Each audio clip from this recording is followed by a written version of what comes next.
Akal. Tama ka. Parang dapat tapusin na lang natin to. Tama ka. Tapusin na lang natin to. Di ko inakalang darating ka sa puso kong dati nag-iisa.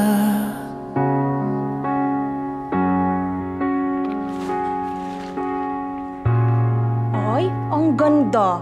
Ibang klase rin naman talaga yung husay ng kal na yan, no? Oh, bakit nalulungkot ka pa? Natapos na nga yung gusto mo mangyari. Ang ganda nga ng kinalabasan, no? Ay, miss ko siya. Sino? Si Elijah? Hindi. Si Cal? Oh, edi anong dapat mong gawin?